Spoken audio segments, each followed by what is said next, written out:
And now we have Dr. Megan Sanders. She's an associate professor and associate dean for research and graduate studies in the Manship School of Mass Communication at Louisiana State University.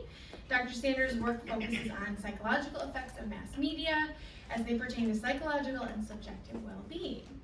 Dr. Sanders' research explores the enjoyment and appreciation of entertainment, morality, and narrative engagement, and positive media psychology. A couple of her recent publications are on topics such as entertainment media and social consciousness, parasocial influences in marketing, and the role of media in perpetuating stereotypes. So please join me in welcoming Dr. Sanders.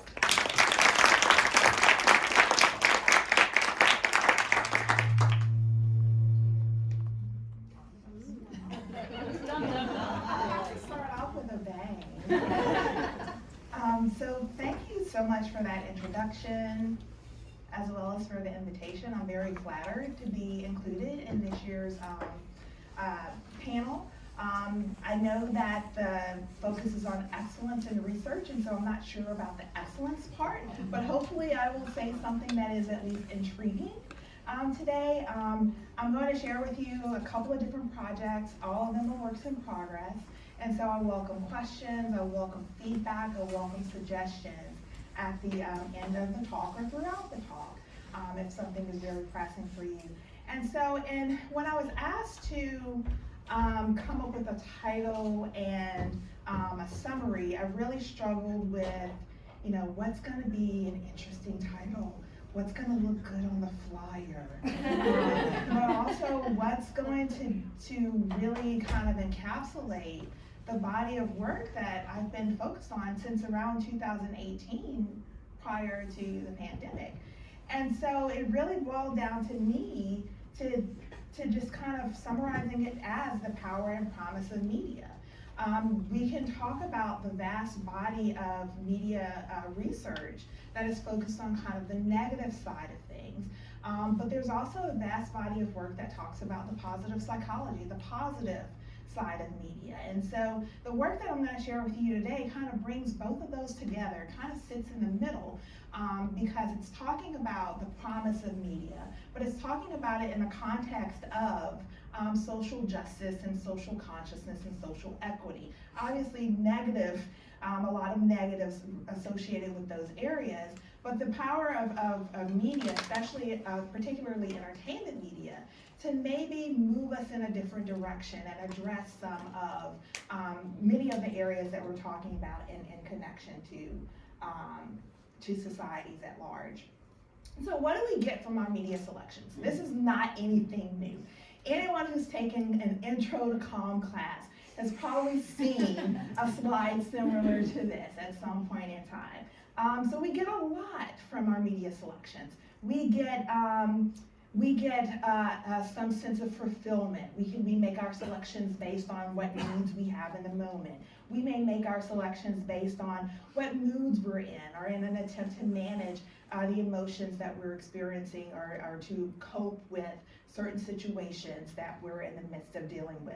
We may make our media selections as a mechanism through which to develop as individuals, whether that's through the content or maybe that's through the interactions that we engage with others through mediated means.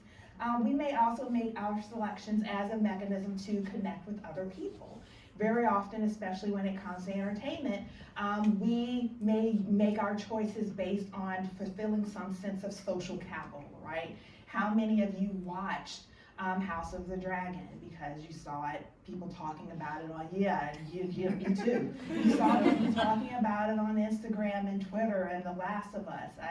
After seeing all the emotional distress that people were experiencing, I chose not to watch it. I said I don't want to engage, and that's a community that I'm fine not being a part of because I just can't deal with it right now. But there's also this sense of social capital, that fear of missing out, right? We want to engage with things that people find enjoyment in, or pleasure in, or general interest in, because you are seeking to connect with them in some type of way. We may also make our selections as a means to figure out how to navigate through life situations. And when I talk about that, I usually share with my students a number of years ago when my mom was diagnosed with cancer.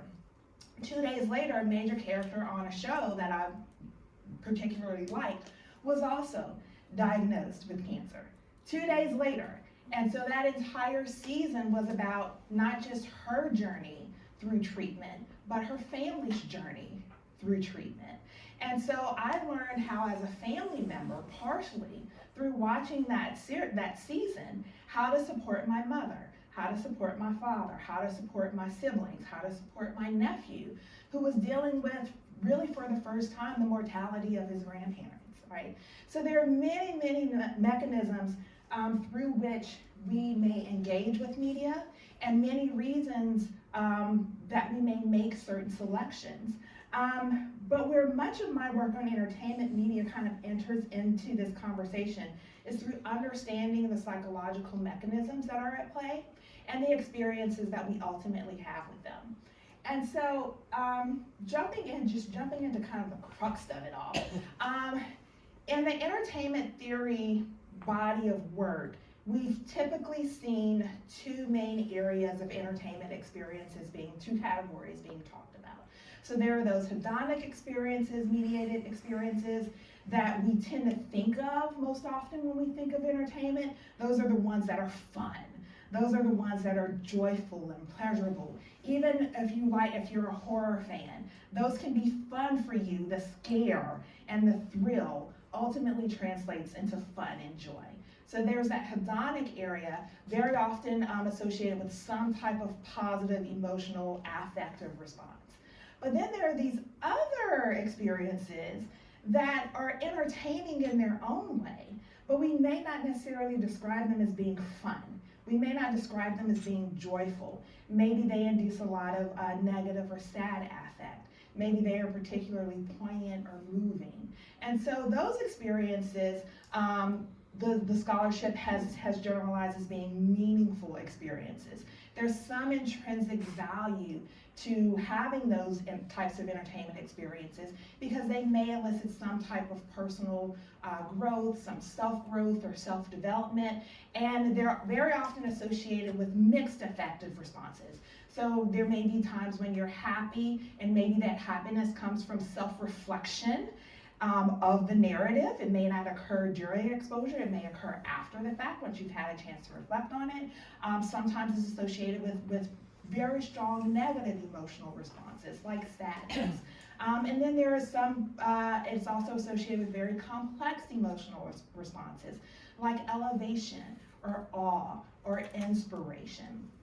And so I would say probably around between 10 and 15 years ago, we started to see this explosion of research really focused on this area of meaningful mediated experiences.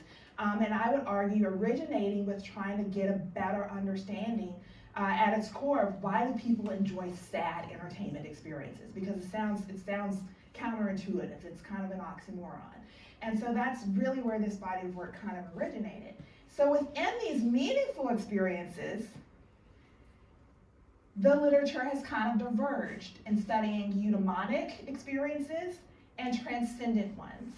The eudaimonic experiences are those that are very self-reflective and inward-facing, and so they are very much associated with trying to seek or establish a sense of growth and personal well-being as a result of these experiences.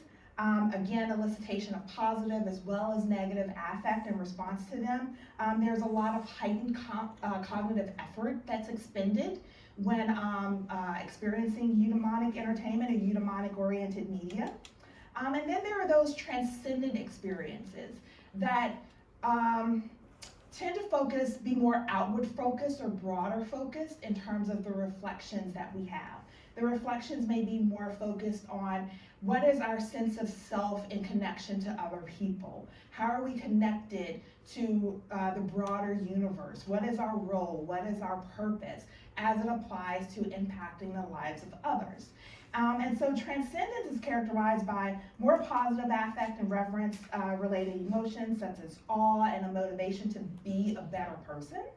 And it's also a dispositional trait that is broadly recognized across multiple cultures and some even argue it's one of 6 core human virtues that are presumed to be highly present and highly valued cross-culturally. And so in thinking about these 2 kind of sub-areas of meaningful entertainment experiences, because that is my focus on entertainment, I really started to think quite a bit about, well, how do we get from these meaningful experiences to those that talk a lot about some of the challenges and ills and issues that we face as human beings when it comes to equity and inclusion. And so for me, this area of meaningful entertainment experiences provided a nice entry point to begin to talk about those experiences that are socially conscious in nature. Those experiences that may get us to think not only in terms of ourselves and in terms of personal growth that the eudaimonic experiences talk about, but also the responsibility that we have toward other people, the bigger responsibility that we have to our communities, to our families, to broader society that we get when we're talking about those transcendent experiences. So the socially conscious entertainment experience kind of rests somewhere in the middle. And no one asked me this question because I don't have an answer yet. Is it one or the other? I don't know. That's the point of this body of work. But I would love to engage in a conversation with you about where you see this based on your understanding of what I've shared with you today. But this idea isn't new. I haven't created this new body of research or these new ideas, because storytelling has been around for a really long time. And storytelling related to social equity and cultural values and has been around for a long time. We see them in the literature that we're asked to read in middle school and high school and college, and even those books that we read for fun. We're seeing people grapple with this as we look from state to state in the U.S. and the book bans that are happening, particularly in my region of the country. We've seen it in myths, and we've seen it in fables and folklore and legend. All of these stories, at the heart of them, talk about the greater value that we have as individuals to serve a greater purpose, not just for ourselves, but for those around us. This idea also is not new for entertainment media. It's not new for television, it's not new for films. We've seen it for a really long time. Very often, it may take the form of metaphors within certain universes and narratives, like what we saw regularly in Star Trek. We've seen it in comic books for a really long time, a little less so in the films, though I would argue that more recently we're starting to see more and more of it in films based on comic books. We've seen it in comedies, which seems like it's a very unnatural space for these types of conversations, but I'm going to argue that it's a very natural space for some of these conversations. Very often we're used to seeing these discussions happen around these types of actions, right? Mass protests, whether it's about police brutality against Black and brown individuals, Me Too and sexual assault, climate change, massive action connected to individual activities, people coming together en masse to try to induce some type of change. But I also make the argument that we see it from these actions as well, or at least attempts. And I say attempts, I'm reading your face in the middle. I say attempts for a reason. I think you know what I'm about to say. Because there's some pushback against these attempts, whether we're talking about the PR people in the room will understand when we're talking about corporate social advocacy and corporate social responsibility, there's always this tug of war between authenticity and sales, right, and profit. And so in the late summer of 2020, these are screenshots from my tablet because I have every streaming service under the sun. This is what they did, right? And these look familiar. These shots probably look familiar to you. We saw Hulu and Netflix and HBO Max elevating the Black voices and the Black stories. We saw it about a year later, or about eight months to a year later with AAPI and Stop Asian Hate. The same services doing the same thing, but in looking at the content that was actually present on these services at the time, the content they were providing was pretty much stereotypical still, even despite these well-intentioned efforts. You still saw for Asian representation a lot of action, dubbed content, a lot of stories set in a lot of kung fu content, a lot of martial arts, very stereotypical in nature, a lot of anime as well. For Black voices, you saw a lot of comedic content. You saw a lot of dramatic content, and the majority of the dramatic content was historical retellings of the civil rights era. So a lot of Black trauma in this content as well. Still informational to some audiences, but not necessarily elevating the voices and supporting the BLM movement and Stop Asian Hate in quite the way that it would seem on the surface. I also did a study of Black audiences in particular to see, well, what Black people, what you thinking? Is this genuine? Does this work for you? I knew what I thought as a Black person. I knew what my sister thought as a Black person, but I wanted to, and we were on two totally different pages, which is rare. But we had very differing opinions. And so I said, well, let's just do a survey and let's see what people are thinking about it. And it was a mixed bag. So we represented the audience pretty well, where some people felt like this was a good move. I finally feel seen. This is something that, you know, studios and services should have been doing for a long time. There's more content for me to choose from. But then they also felt like this should have happened a long time ago. And I also feel like this is somewhat of a cash grab to get more subscribers, because instead of providing new voices and content that we haven't seen before, they're providing instead syndicated content and content that we're used to seeing. We're not seeing new voices, we're not seeing new actors and actresses, we're not seeing new writers, we're not seeing new directors. We're seeing the same old thing. So very, very mixed response, okay? So to me, this kind of highlighted the power that entertainment can have. I really like this quote because to me it articulates the importance and cultural value that entertainment narratives can communicate.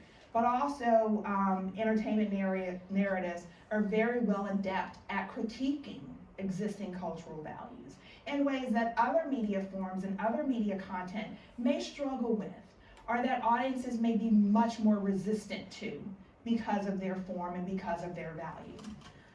So in thinking about socially conscious content and experiences, a couple of examples just to kind of set the stage here. How many of you saw HBO's Watchmen? A couple of people? Have you heard about it? It's a few years old now. But in examining this show, and it was based on it was an adaptation of Watchmen, which is a graphic novel, and HBO released a limited series talking about it, an updated retelling of that story. But when this series was released, it began with the first few minutes of the very first episode showed the Tulsa Massacre. So in 1921, a very affluent Black area in Tulsa, Oklahoma, was rampaged by white residents. The area was so affluent, it was known around the country as Black Wall Street. And it is, some historians argue that the attacks that lasted for, I think it was 24 hours, was the first documented air attack on US soil. But it was US citizens on US citizens, technically, okay? So by the time that this massacre was over, there's still to this day no number in terms of how many Black individuals were actually killed. And by today's standards, the damage that was caused would be in the billions of dollars for this, I think it was a 16 city block area. And at the time, a lot of the residents also could not file insurance claims because it was designated as a riot instead of a massacre. So a lot of these families were unable to recoup even damages for their property and for their businesses. So the opening of this series about superheroes showed this massacre. And when the series premiered, the trending hashtag wasn't HBO, it wasn't Watchmen, it was Black Wall Street. It was Tulsa Massacre.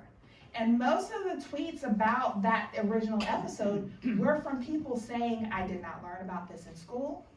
This is the first that I'm learning about this. I am upset that I didn't learn about this in school. Why is this unknown U.S. history? That's what the majority of audience members were talking about. Okay. Another example, Black Panther. Started a lot of, really kickstarted a lot of the research that I'm talking about today, but really encouraging consideration. Some of the research that I've done really has highlighted that the narrative encouraged considerations of geopolitical relations as the characters moved not just from the Black Panther film, but over into some of the subsequent films like Infinity War in particular, which was, I think, the next film that came out right after Black Panther. Okay. So again, two very poignant examples of how entertainment media can do more than just entertain and do more than increase self-reflection. So when I talk about social consciousness, what am I actually talking about here? I'm talking about this idea that we are aware that we're part of a larger community of people and that we have a strong connection with people, that we are responsible to one another. It's a reciprocal relationship. I'm talking about this idea that there is value in supporting and engaging with people outside of yourself. There are levels to social consciousness, and as you would think, some of them are related to age and development, where when we're younger, we're much more egocentric, and as we get older, we become less self-focused and more other-focused. But age is not the only factor here. When we're talking about social consciousness, we're also talking about a sense of dissonance, where we are really grappling with the needs that we have to take care of ourselves and those immediately around us, and the need to be a person that has moral relationships, the need to be a person that is contributing value at the end of the day. Okay, so there's definitely a strong sense of dissonance that exists when we're talking about a greater level of social consciousness. So when I'm thinking about kind of my overarching questions that have guided this research over the last couple of years, I really wanted to try to understand, working with others, I wanted to try to understand the role that entertainment exposure narratives can play in development of and increasing levels of social consciousness, as I just defined it. But I also wanted to have a better understanding of how are these situations kind of situated within the literature that I talked about earlier when we're talking about hedonic experiences and when we're talking about meaningful mediated experiences. And in addition to that, how does this factor into the literature connected to narrative persuasion? Okay, so I want to share with you a little bit about, I'm going to share with you, I think, 3 studies. Don't worry, they're very fast. But I want to share with you a couple of studies that kind of, that I chose to start with to answer these 2 overarching questions. The first was really related to audience understanding. How are audiences thinking about this? I know in my egghead brain how I'm thinking about it after all the reading that I've done from the different disciplines. I know what I think. but I want to know what the audience's understanding and conceptions and reactions are when they see this phrase, when they see this type of content. And so this was an overarching question for the first survey that I'm going to share, how audiences conceive of a socially conscious entertainment experience. And I also wanted to have a better understanding of how the affective responses elicited by such experiences are similar to other entertainment experiences. So in this survey, we asked people a number of questions. I won't go through all of them, but we did ask them, you know, here's what we think of when we think of social consciousness to a degree, okay? Didn't want to leave them too much, but we asked them, now could you name a piece of content or experience that you've had that aligns with this? Could you tell us where it was, what type of media it was? Was it television? Was it film? Was it video game? Was it music? Was it reading? Tell us what it was, and then describe it for us. And we also asked them, within that format, if it was a film, what genre of film would you classify it as? If it was a book, what genre of literature would you classify it as? So we tried to do a deeper dive. And what we found was that 49% of respondents, and I think I should let you know that a lot of this data was collected in 2018 and 2019. For obvious reasons, that is important to note. Nearly 50% of people named some type of serial program. And it ran the gamut of genres. Most of them were dramatic in nature, but some of them were comedic. So you see Black is just up here, and Orange is the New Black is also one that was frequently named. Followed by films like Black Panther, Hidden Figures, and Love, Simon. Then social media, which they identified as memes or photographs or video posts. Some of them less entertaining than others. I think a lot of the examples they provided were more fact-based, but they still felt it fell within that range of entertainment because they tend to see social media, at least in this particular example, they saw social media as a form of entertainment. And then last but not least, my favorite, the books. So books were still very much a part of the conversation with examples like the hate that you give, or the hate you give. When we asked them, where do you expect to find these types of things? So we asked them, give us an example and where are they? And then we asked them, well, where do you expect when you're engaging in entertainment activities, where do you expect to see these types of storylines and themes playing out? They said we expect to see it most often in television. We think it could be because of the serial nature of limited series and full series. They could be particularly impactful as people get to know characters. They tend to make strong connections with them. And so the storyline, the socially conscious storyline, may not be a prominent part of the overarching storyline. It could be for one episode, it could be for 2 episodes, it could be for an entire season. But there's still enough of leverage there and identification and connection that's been established for people to still want to follow along and connect and have a greater understanding of these individuals' lived experiences, especially when these individuals are people who are disliked themselves, who are dissimilar from themselves. A lot of people said we expect to see it in film. About 56% said we expect to see it in social media, and then another 50% said we expect to see it in books, but we don't read.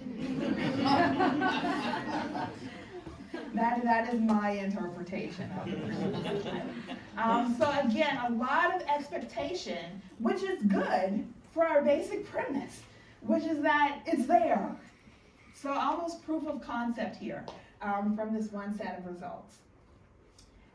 We did analyze the open-ended data, and I know that's surprising for me. I'm very proud of the thematic analysis because it's not my bag, but I'm really proud of it because we thought it was important to analyze the descriptions that people were providing for themselves and not just rely on the closed-ended data. And so we did see that there were 3 main themes that came from those descriptions. One being that the content focused on either broad or very specific issues. Another being that the content provided some type of ability to raise awareness and provide opportunities for knowledge and learning about specific issues. And then the third really focused on the presence and fullness of representations regarding diverse casts and depictions of equality. And so when we're talking about the content itself and the focus on broad or specific issues, the respondents often mentioned that the examples that they provided showed a variety of forms of inequality embedded into their storylines. These could have been from a historical perspective or from a contemporary perspective. In terms of there being broad references, the respondents also referred to social issues that were systemic or structural in nature, saying very broadly, well, it's a political issue or it's an economic issue, okay? But they also tended to get very specific sometimes, naming specific areas such as mental health awareness, or police brutality, or immigration, or body image, or drug abuse. So it kind of ran the gamut in terms of some individuals staying very broad in their focus in terms of describing the content, but others talking about very specific issues, gender discrimination being another one. When it came to the ability to raise awareness and provide opportunities for knowledge and learning, this was really related to the importance of the type of issues that were being presented in the narratives and the outcomes that individuals felt were associated with that exposure. Many respondents spoke about the content's ability not just to create awareness for self-reflection, but also for learning and discussion with others about subjects that needed to be addressed, that they had little to no information on. So a really good example in the bottom picture, that's is a screen capture from the show New Amsterdam, which is a medical drama that is wrapping up on NBC right now. But a couple of respondents mentioned in particular a couple of episodes that focused on Black maternal mortality. Okay, with Supergirl, another superhero, an entire season focused or created a metaphor connected to immigration and the conversations that were happening globally about immigration policies. For that season, there was an entire story arc in which there was a lot of tension and discussion around an Alien Immigration and Registration Act that mirrored a lot of the conversations that were happening in the real world. Okay, so a lot of people mentioned, again, those opportunities for learning and knowing more information, but also engaging in discussion about very real world serious topics in approachable ways, and with people who are less likely, who previously would have been less likely to even engage in those types of conversations. And finally, the presence and fullness of representations regarding diverse casts and depictions of equality. That one is pretty much self-explanatory, but a lot of comments referring to not just the presence of different groups of people, but the depth and well-roundedness of the characterizations. Whether we're talking about Black characters, Asian characters, Latino characters, gay characters, what have you, characters with diverse sexual orientations, really focusing on the non-stereotypical representations and the fact that a lot of the characters were really embedded into the storylines. They weren't guest stars, they weren't featured in one episode and then never seen again. When it came to asking them about the exposure and where, if they think that this type of content is very present or intentional in terms of their own media behaviors, most people said that really they're not expecting it in their entertainment. They're getting exposed to it accidentally, which is perfectly fine. Sometimes catching you off guard is a good thing. Fewer people said that they actively seek it out, but they do have some type of expectation. So they may not actively seek it out, but they expect to see it there, and when they do get exposed, it's by accident. Okay, so kind of complex narrative here in terms of what people are seeking and what people are thinking. When it came to their emotional responses, very similar to the emotional responses that the literature says exist in connection to meaningful mediated experiences.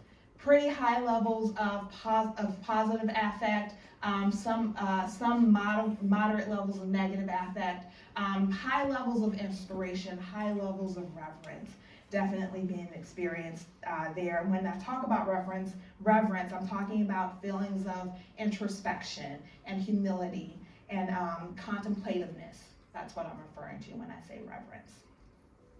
So what did we learn about audience understanding? Well, we learned quite a bit. We learned a little bit more about what constitutes a socially conscious entertainment experience. It's stories that are typically socially progressive, which is something that we assume to be the case, but the audience data tells us for sure that that is the case. But it's also allowing people to fulfill some type of intrinsic need, and that's something that we weren't necessarily expecting from the data. We learned that individuals do see these types of narratives and experiences as a regular part of their entertainment landscape. And that exposure, they're being exposed without necessarily going after it. And they seem to be okay with that. And we also learned that the emotions that are experienced have similarities with not just both types of meaningful media experiences, but also hedonic media experiences, those pleasurable experiences as well. So that gave us a sense as to what audiences were thinking, but there was still this other question of how. What's actually happening when individuals are engaging in these types of experiences? And so that's where this understanding of some of the psychological mechanisms kind of come into play here. So the next couple of studies that I want to talk about really kind of address this from the entry point of narrative engagement. So what is the role of narrative engagement in fostering social judgments, group perceptions, and overall attitudes? And then again, very interested in the emotional responses and how emotions may serve as psychological mechanisms that are connected to social justice attitudes.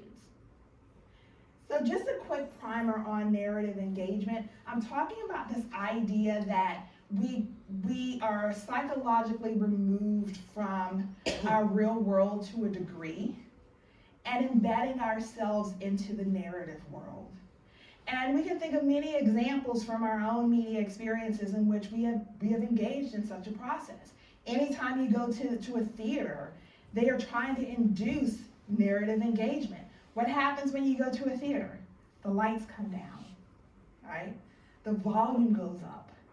They tell you turn off your cell phones, right? They want you fully immersed in that experience, okay? And even when we look at the narratives and how things are shot, there are certain shots that are designed to induce engagement and connection and make you forget about what's going on around you. All of this is connected to narrative engagement. And it's been found to have a strong relationship with attitudes, behaviors, and emotions. The more engaged we are with the narrative, very often we are experiencing high perspective taking and identification with the individuals in the narratives. We may enter into some type of flow-like state or sense of presence within the narrative. We may pay greater attention to the narrative and have greater understanding of what's actually taking place for those characters and what's happening to them. And there's also an added sense of emotional engagement. How many of you have been sorely upset by something that happened to someone in a movie? Everybody has. How many of you have cried? Yeah. Did anyone see Black Panther: Wakanda Forever? The entire theater. Entire theater. And my friend was with me and he just burst out, "Lord, I can't take it." Very emotional. But again, that's narrative engagement, right? And the literature says that this level of engagement, a higher intensity of narrative engagement, can actually mediate the relationship or foster acceptance of story-related beliefs, okay?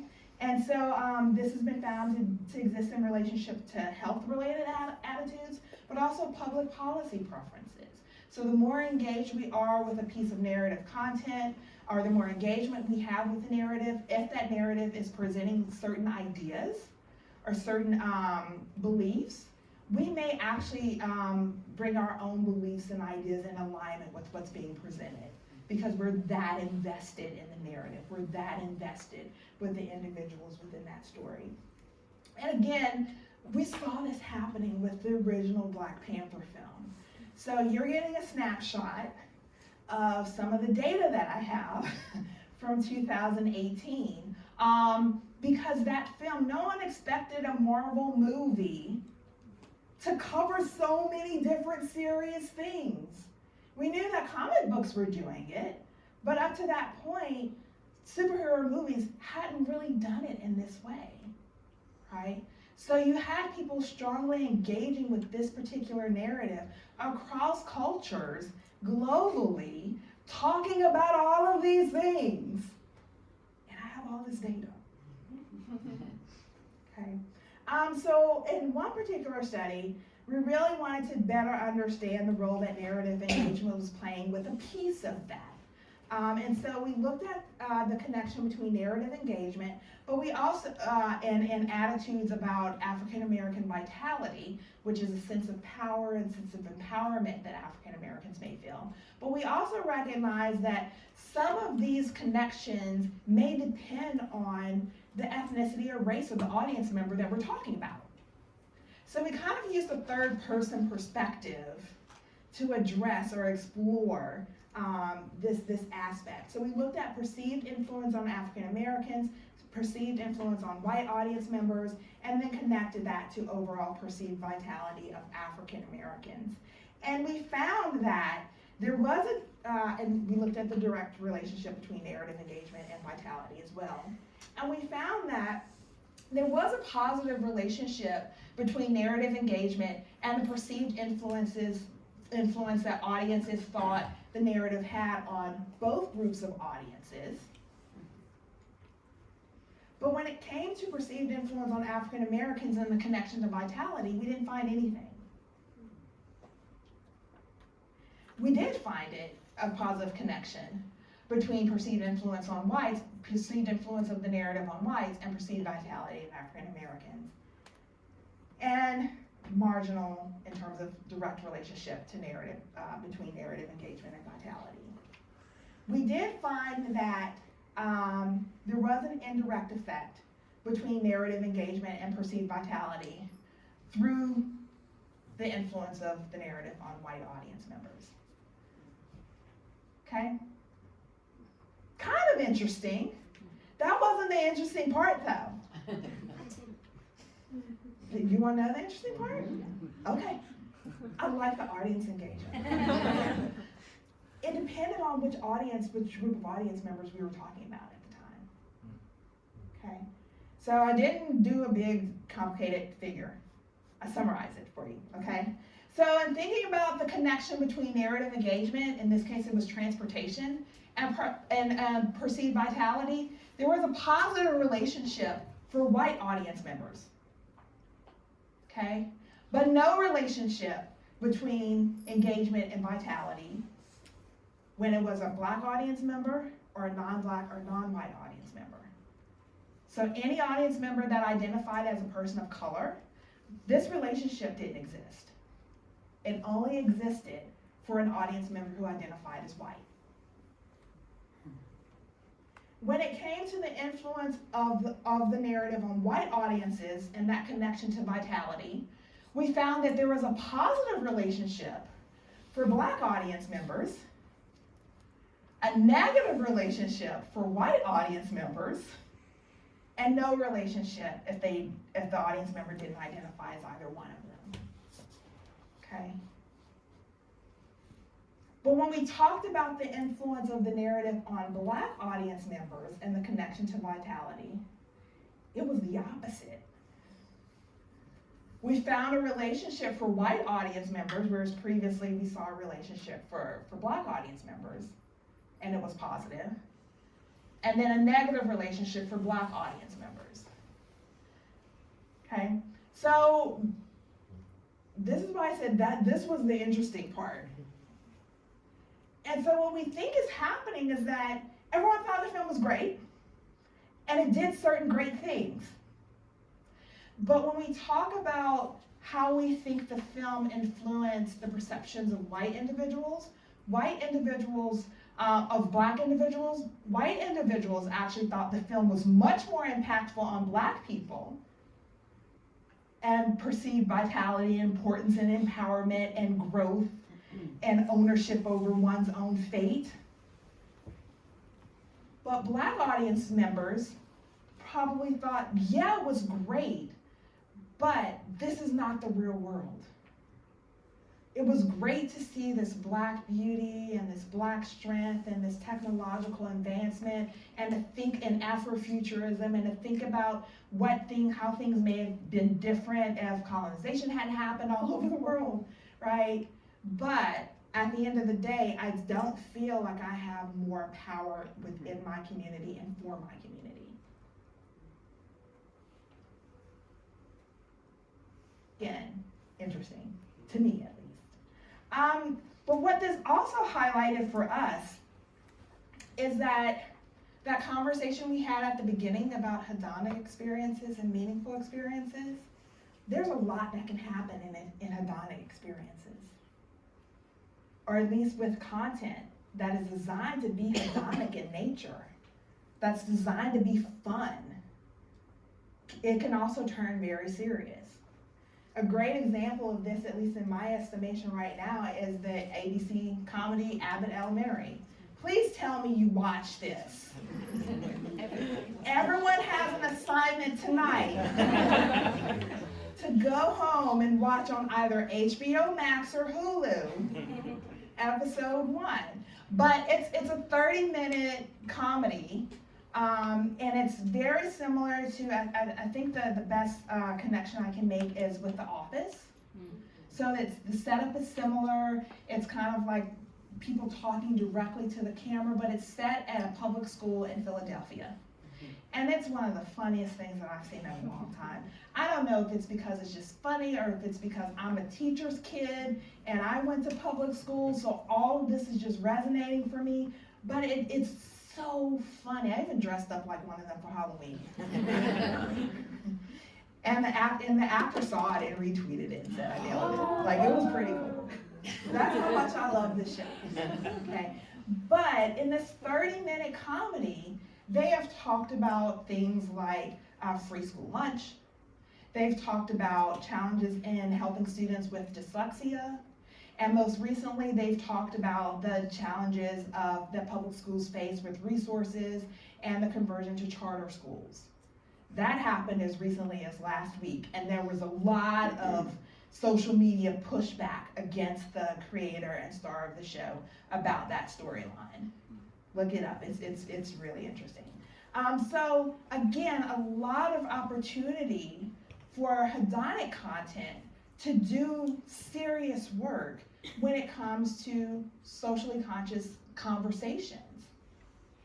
And so we decided to do an experiment, and this is just the first one in a series, where we wanted to compare kind of socially different genres of socially conscious narratives to one another, but then we also wanted a basic point of comparison. So we threw some purely hedonic narratives in there.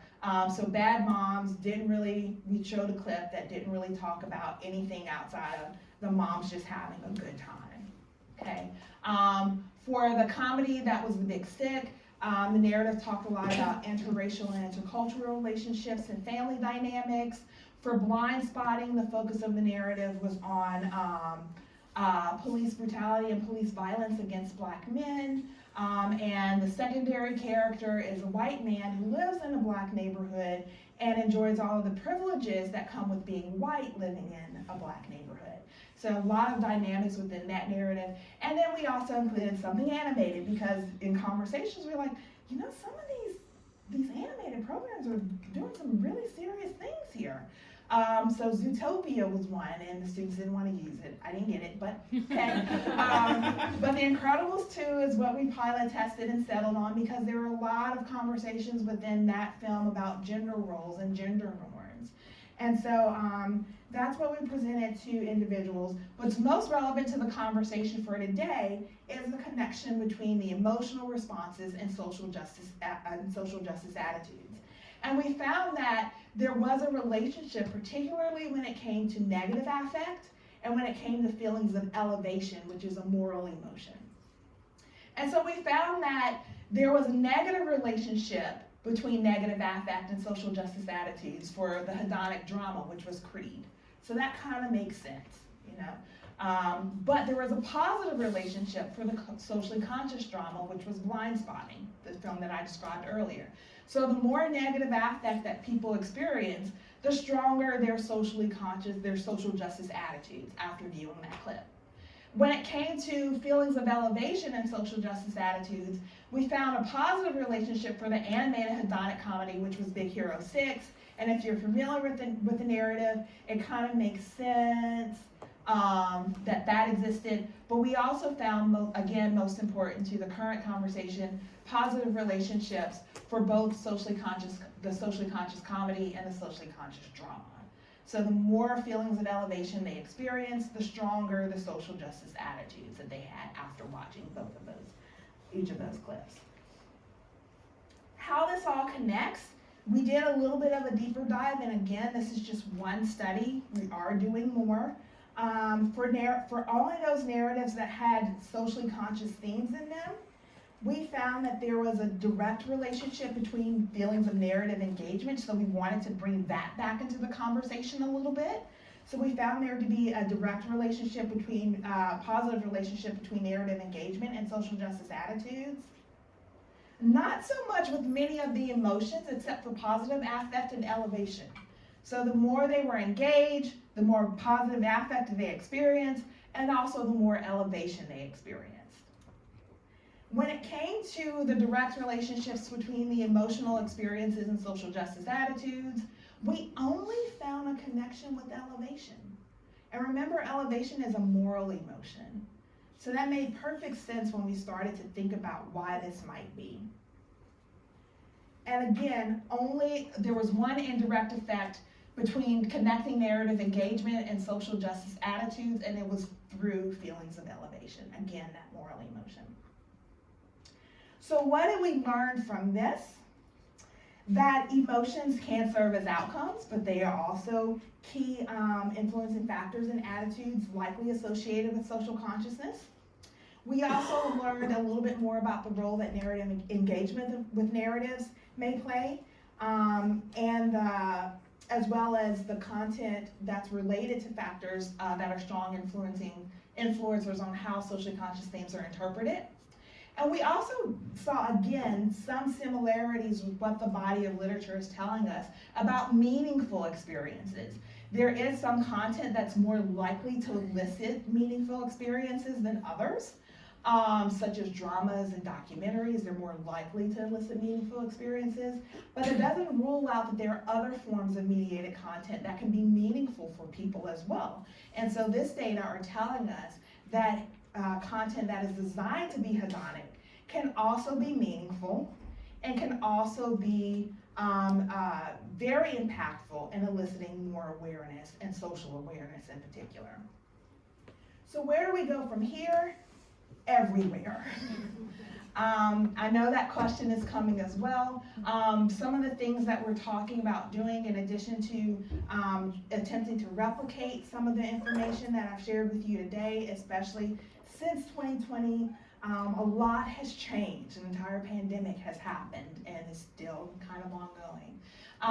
But really understanding more about the considerations of one's self-concepts and personal experiences, and there are a few different theoretical mechanisms that we're looking at there, including the temporarily expanding boundaries of the self and feelings of resonance, Also thinking about bringing in questions related to in-group, out-group identification as well. You saw a little bit of that playing out in the Black Panther study.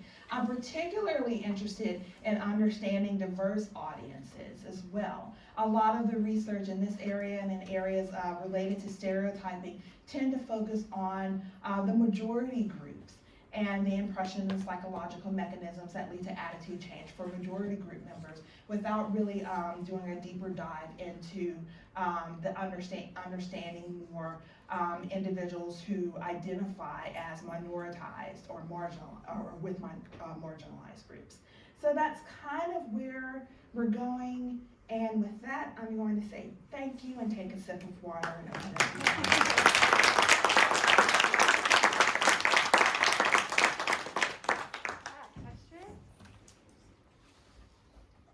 All right, good deal. Yeah.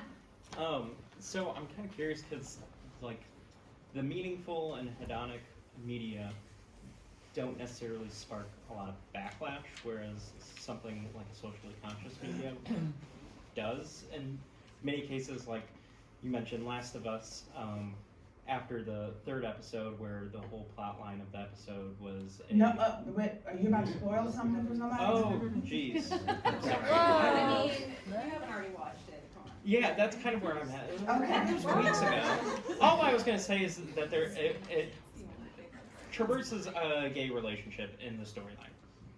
Also, the video game came out like 8 years ago or 10 years ago, so. He is judging you if you haven't seen it. Yes, but there was, it like went on social media, spread like wildfire that the show went woke and all of these things, despite the fact that the storyline was in the video game and they were just adapting the material accurately.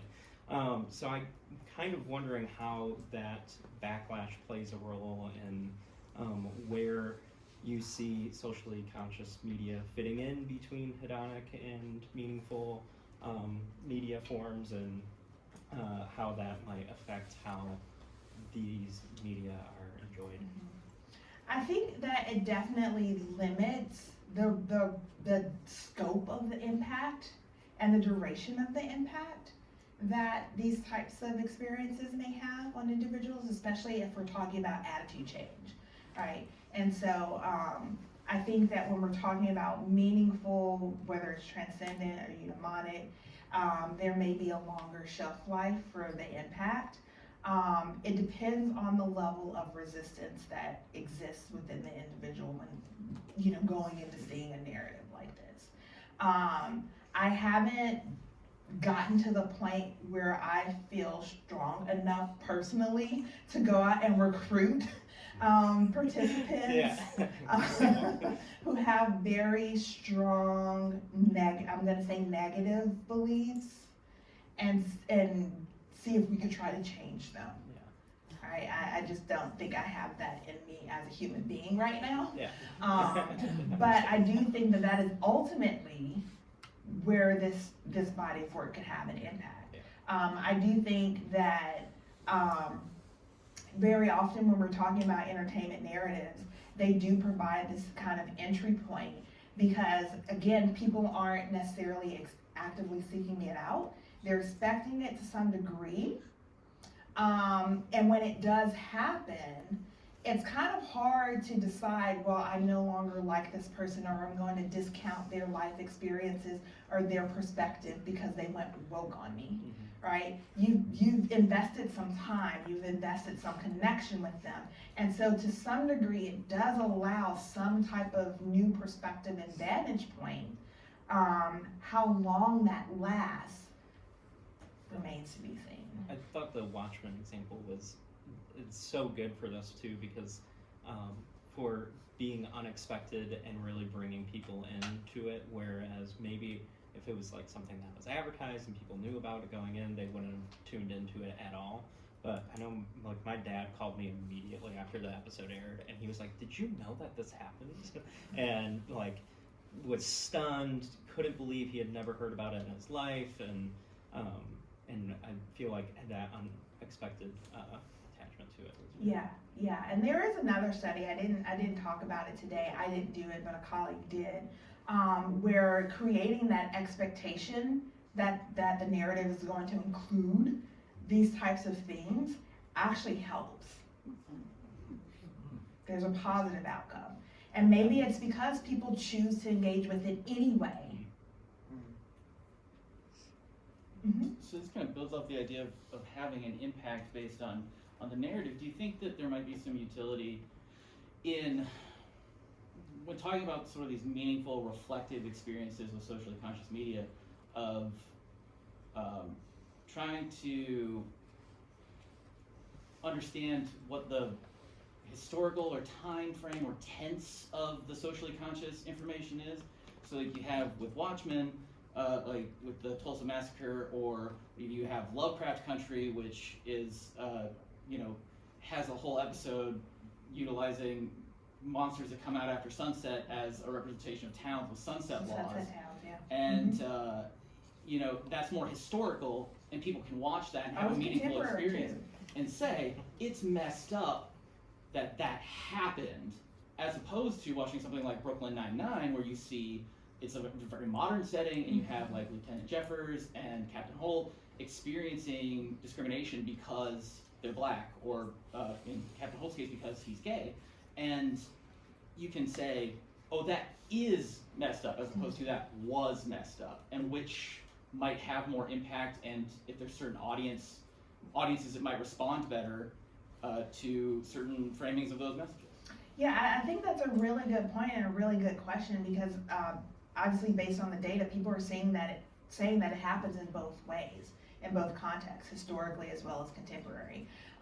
Which one may be more impactful in terms of attitude change? I'm not really sure. On the one hand, you could think that a historical perspective allows an out. That's sad that it happened, but it doesn't happen anymore. I'm glad that no longer exists, right? And so that's a pushback in a different kind of way, other than, no, this is just false and this is wrong. So it could actually end up creating some type of backlash effect, or the idea that this is an issue whose day has existed and it's no longer here. But that's a really good question and a really good perspective to add to the body of work. Since you cited Blidzanek and he was my student, why can't I remember his name? Rick Bussell. I'm telling him you said that. That's right, I've been trying to forget Rick for years. He's a wonderful man. But their definition of reality would say that the past historical perspective would make it less real for people. Mm-hmm. It could, especially based on that mental models approach. If something seems to take them outside of that narrative and no longer fits the mental model, the historical perspective could really hinder the engagement. You're right about that, yeah. Yeah, they talked about time specifically as affecting perceptions, excuse me, of reality. Mm-hmm. Yeah. I have two questions. But one, I'm interested in when you were talking about these socially conscious entertainment experiences and their connection to need satisfaction and connection and belonging, and I wondered if you could unpack that a little more, because it's an area where I think we have some overlap. But two, I want to know which character from Abbott Elementary you were for Halloween. I answered the second one first. I was Ava. Oh. Yeah, everybody seeing the show is like, oh,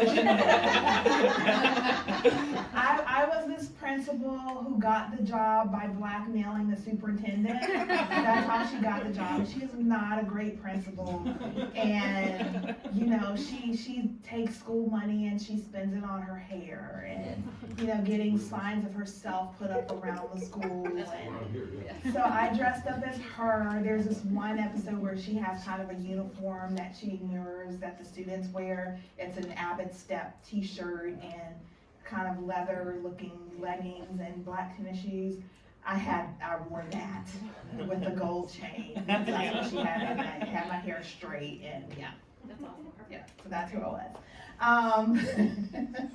In terms of belongingness, could you elaborate a little bit more on your question? Yeah. Because I can unpack it in a couple of different ways. Yeah, so I've been doing some work about this social need satisfaction of entertainment and media and kind of how we feel a sense of connection either with characters or people we share the show with. And you mentioned in the end slide of that survey that there was some need satisfaction and some connection happening in those socially conscious entertainment experiences. And I just wondered, how were you measuring that? Was that part of the thematic analysis piece, kind of where it fit for you? It was part of the thematic analysis piece. We didn't explicitly measure it because we didn't anticipate it being there. That was something that was pretty new for us. And so we're working through, well, what's the best way to gauge how important of a role this is? Because if you think about the definition of social consciousness that we were working from, it does include this element of feeling connected to and responsible for other people. And so, the best way to gauge that moving forward, we're still talking through, and also talking through a better mechanism to gauge social consciousness itself as a construct and as a concept.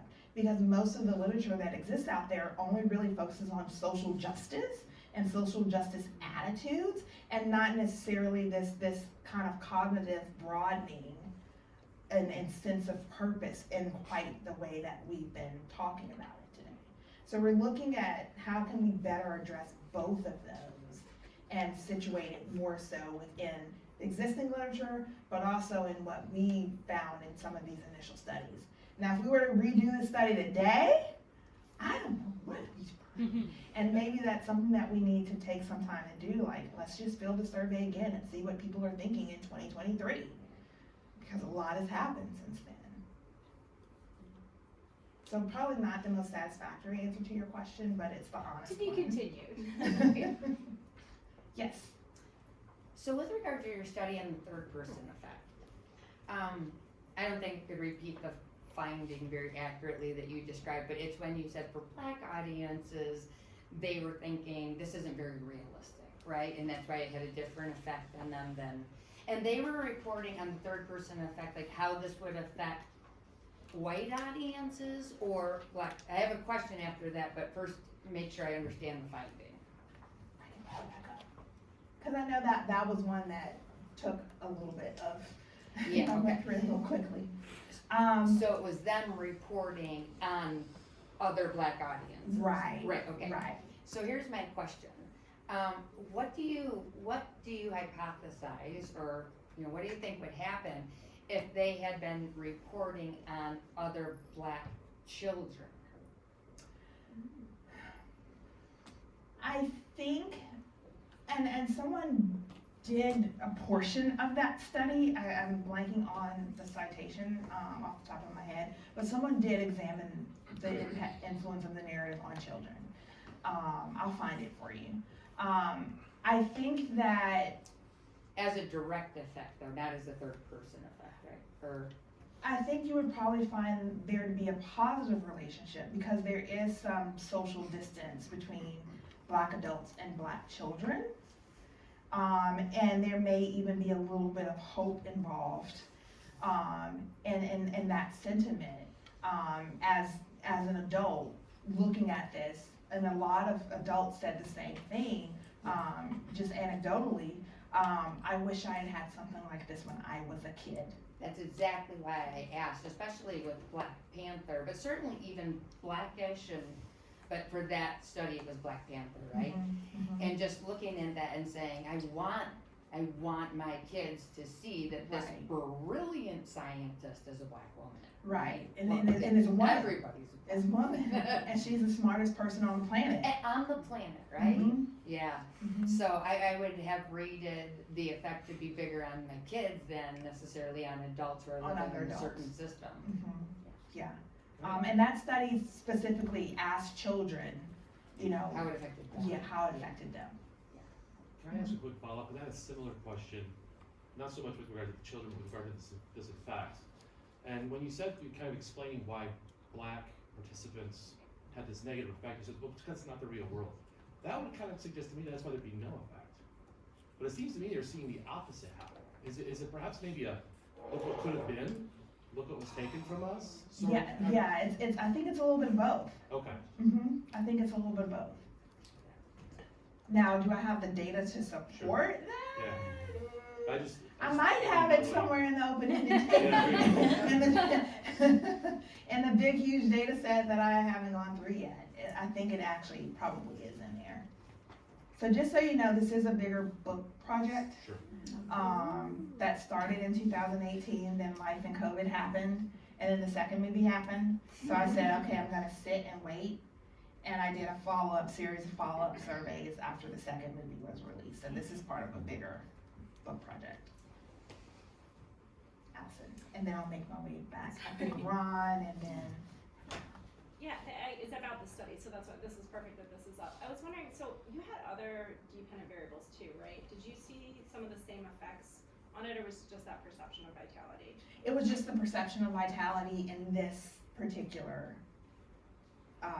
article. Oh, I'm sorry. Yeah. All There were way more Mhm.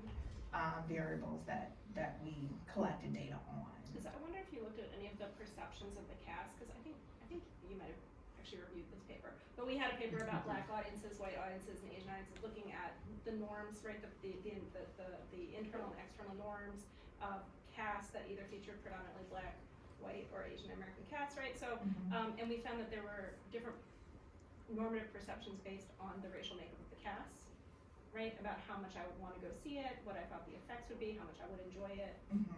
Based both on not just my identity, but also my perceptions of how normative it would be for someone of my identity to go view a film like this, right? So I was wondering if you looked at, because a lot of these things are sort of, they're not necessarily normative perceptions, but they're kind of getting towards that, like, how okay is it? Yeah. You know? Yeah.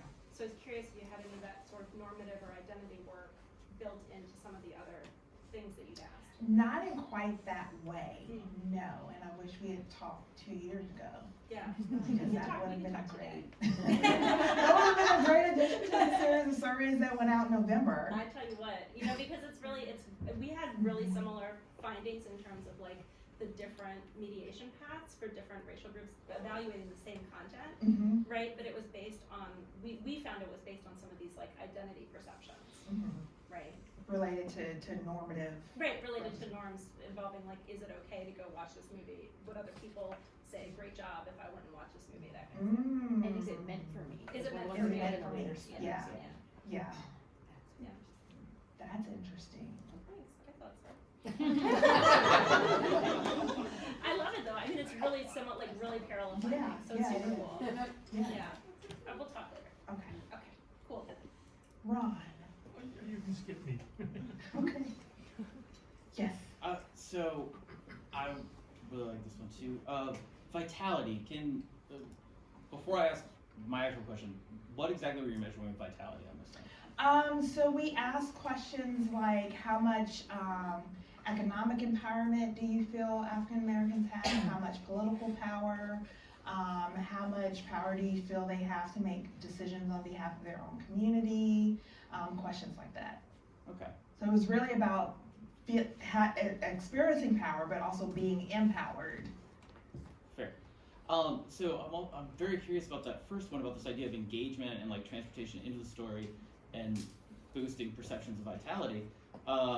Aside from just on the variable of engagement, were there like significant differences in mean vitality scores between Black and white audiences, and what could that tell us about this right here, as opposed to like one particular group having a very homogeneous idea of what vitality is, whereas another group might have some more variation in that concept? No difference. Really? Didn't report it in this study, but no difference. That's interesting. Yeah, I know. All right, as it is Friday afternoon, let's wrap with that one. But please come talk to Dr. Sanders after if you'd like to.